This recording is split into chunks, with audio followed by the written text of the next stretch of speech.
Can knowledge ever be a bad thing? I don't think so. What about actions that knowledge takes us to? Do you think that Oppenheimer, when the bomb went off, and he said, "I am become death, destroyer of worlds," do you think he perhaps questioned for a moment whether the knowledge they achieved that led to the creation of the bomb perhaps should have been left undiscovered?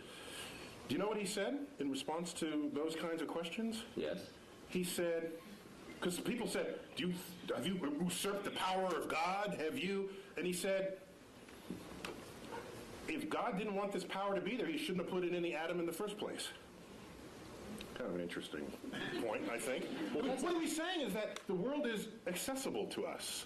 So would you say, don't smelt the ore and make iron and make a sword out of it because you could cut yourself?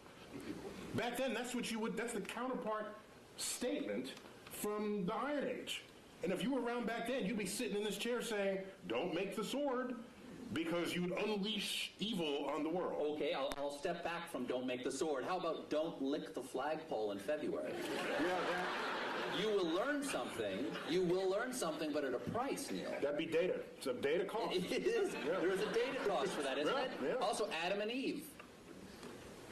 They ate of the tree of knowledge of good and evil, Yeah. and they paid a price. Yeah. So God does put things into atoms he doesn't want us to know about. Yeah. However, I think Yes? I don't want to blame the knowledge.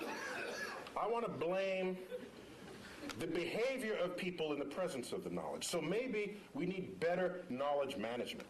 Do you think that scientists go? You can applaud him. He's the hero. Well, how about this? Do you think that scientists should be allowed to do anything they can? I heard a big no over there. Someone just said no. You know, people made fun of him for doing this, but during one of President Bush's State of the Union speeches, Bush 1 or 2? Bush 2. He said he warned against man-animal hybrids. Okay?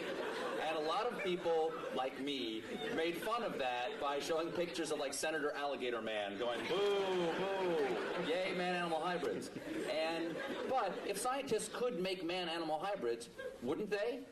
There are scientists who want to make man-animal hybrids. Should we make man-animal hybrids? I ask you, Senator Tyson.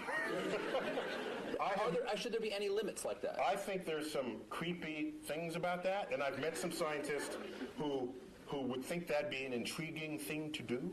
Yes. Okay? I think we as a society, as a democracy, what we should do is come to some understanding of what the prevailing social mores are. And no, science should not cross those barriers. And by the way, scientists are often ones to try to prevent that. Einstein among them, for example. He didn't want to make the bomb after he first told Roosevelt he should make the bomb. He changed his mind because his conscience, his moral conscience, descended upon him. Scientists are not without moral code here. So as a culture and as a society, we decide what should be the prevailing cultural mores, and I think we should all be beholden to those. What do you think of the portrayal of scientists in movies?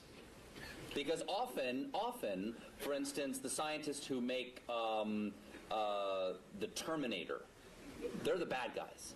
Scientists lead us to the Terminator, or they create the superbug that wipes out the world, or they enrage the monster at the bottom of the sea.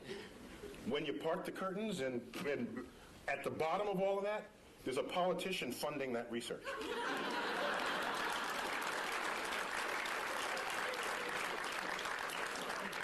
Is this working again? It is?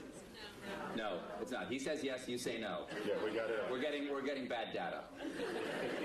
Just trying to... We're good. That was good. That's good? You're good. Oh, yeah. You're good. So scientists don't lead marching armies. Scientists don't invade other nations.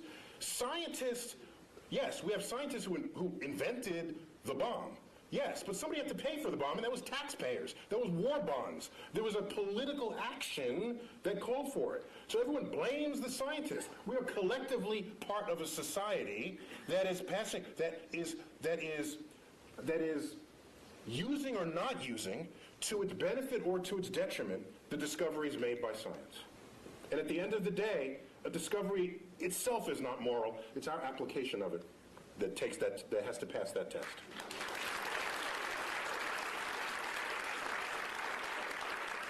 Would you agree that there's a distrust of science on a certain level in our country? I mean, unless it's, going to grow my hair back. Yeah, the science... Or do other things to your anatomy, yes. Right, exactly. Yes. Science, exactly. Yeah. Science, I've gotten those emails. Science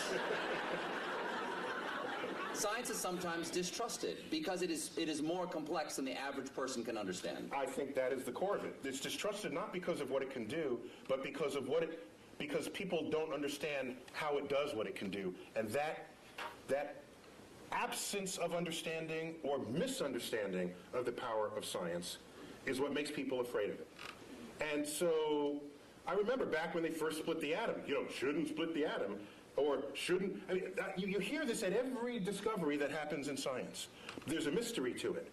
For example, irradiated foods. In France, they call it frankenfood, all right? Which is kind of a cute word when you think about it. Yes. But it makes food last longer, and you're healthier for it. You don't get sick from it. And so from it turning bad.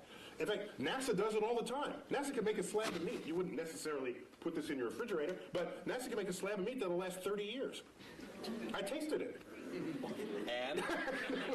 Delicious? No, it was, there's some restaurants' food reminds me of what that tasted like.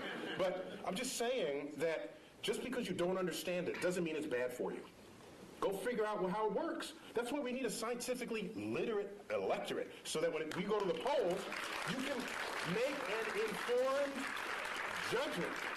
And you can draw your own conclusions rather than turning to particular TV stations to have your conclusions handed to you. Now, Arthur C. Clarke. Comedy Central accepted. Exactly. Okay. Arthur C. Clarke's famous dictum about sufficiently advanced technology. Yes, it is. Arthur C. Clarke had several laws of culture and the world, one of which was any sufficiently advanced technology is indistinguishable from magic. So, if something gets too complex for the average person to understand, it's magic. It's magic. And you have powers that I don't trust.